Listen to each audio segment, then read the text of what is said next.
A mechanical ventilator is meant to deliver breath, and also it is capable of doing it with 100% oxygen. Now let us see how the breath is delivered. The breath has two components, inspiration and expiration. So we need to know what starts the inspiration and how the changeover comes to expiration, and this is called cycling. Expiration is passive. So the event which the ventilator does is gives a breath, and the expiratory phase is generally passive, and then we set a respiratory rate. The respiratory rate component is interesting because all modern ventilators are assist control, which means that the respiratory rate that you have set is the minimum the ventilator will deliver, but it can sense a patient effort and can deliver more. And then we need to know what is fulfilled in this inspiratory phase. What is the target or what is the limit of that breath? Let us try to understand this by looking at the volume control mode, and this is a time flow curve. So this axis here, baseline is the time, and this here is flow. By convention, above baseline is inspiration, below baseline is expiration. So this is the start of the breath, and this point is called the trigger. And then there is a flow pattern here, and then there is a point where the inspiration ends and the expiration starts, and this is called cycling. So this time from the trigger to cycling is the total inspiratory time. And then we have the expiratory phase starting and then reaching a point where a trigger starts another breath. So this is the total inspiratory component of the respiratory cycle. This is the expiratory component, and together they are known as a breath cycle. Now look at the volume control mode. We set 400 ml as the volume to be delivered. So that is what is the target of the breath. And we asked it to do it at a respiratory rate of 15. So the breath cycle is around 4 seconds. Now whenever you set the respiratory rate, you have to set the inspiratory time. Ventilators do it in different ways. Some ask you about the IE ratio, some ask you about what is the absolute inspiratory time. You just give it in terms of seconds. So let us look at an IE ratio 1:2. So for a 4-second breath cycle, this means the I time is 1.33 seconds. And 2.66 seconds around will be the expiratory time. Every 4 seconds, the ventilator will deliver a breath, and it will cycle after 1.33 seconds. This is called a time triggered breath. So after a particular period of time, a new breath starts, and also it ends after the inspiration has lasted for a particular period of time. So this is called time triggered and time cycle breath. Now let's see a situation where the patient makes an effort at breathing and the ventilator senses that, and that it does by changes in the pressure and flow in the circuit. So we know it's positive pressure which is going on. If the patient makes an effort, he creates a negative pressure, and now that can be sensed by changes in flow or pressure, and the ventilator thinks that the patient has made an effort to get a breath. Now these are the two ways in which the sensing is done, by pressure sensing or flow changes sensing. And when a breath starts like that, these are called patient or effort triggered breath. Now let us assume that the patient of ours in whom we had set a respiratory rate of 15 is now breathing at a respiratory rate of 20. Now the breath cycle now becomes 3 seconds, but the inspiratory time is still fixed, 1.33. It's the expiratory time which became compromised. It's now 1.66 instead of being 2.66 if the breath cycle would have been of 4 seconds. Now how does this happen?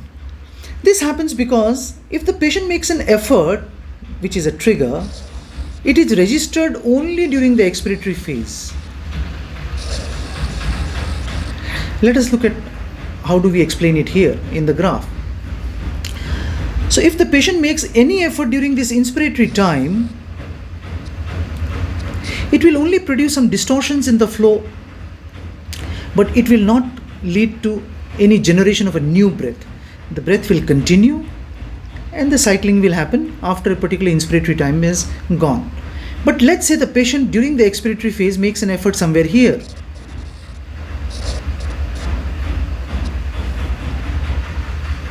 A breath will start here.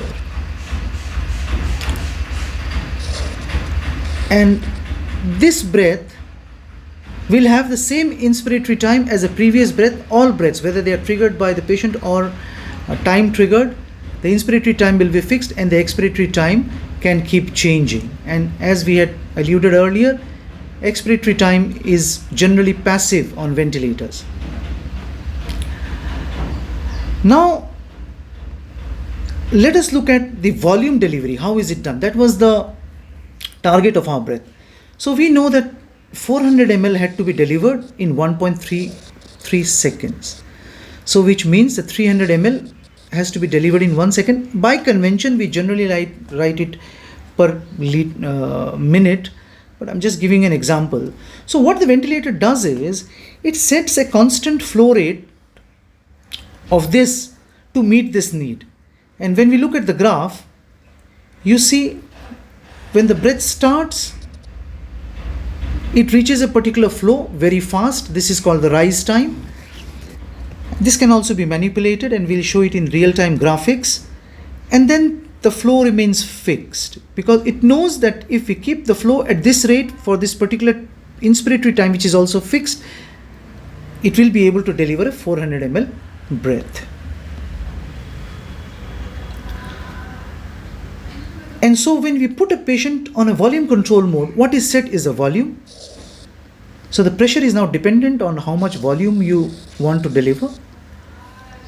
Minimum respiratory rate, because as we said, the patient can breathe more, and an inspiratory time. This is what we fixed.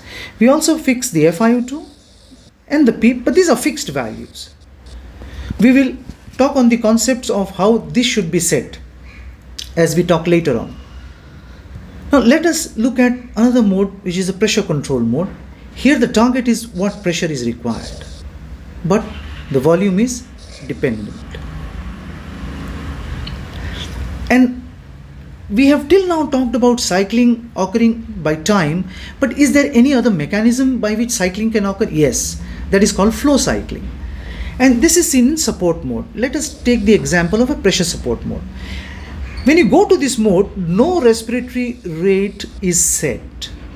So there is no button to set the respiratory rate. Thus the inspiratory time is also not set. So you cannot have a fixed inspiratory time. Then how will the cycling occur? Well, here all breaths are triggered by the patient, and the set support produces a flow which peaks instantly, and with time as the flow diminishes at a certain set variable, let's say whatever is the peak flow, 30% of that or 25% of that, whatever you have set, the breath cycles. And let us look at through this graph. So this is again the trigger point where the breath starts, and this is the peak pressure reached, and we all know the pressure will be constant throughout the breath even in a pressure support mode. And then the flow, what happens is highest because the pressure change is the largest at the start of the breath, and then the flow diminishes, and let's say it reaches somewhere around 30%. By convention, this is what we thought. These are usually the default settings. The breath will cycle here, and then a new expiration will start. So this is known as flow cycling. So all the concepts which we talk in terms of mode, these are the basic things that we need to know. What triggers a breath, what is the limit or target of the breath, and what cycles a breath. And thereon we will try to understand these in real-time graphics.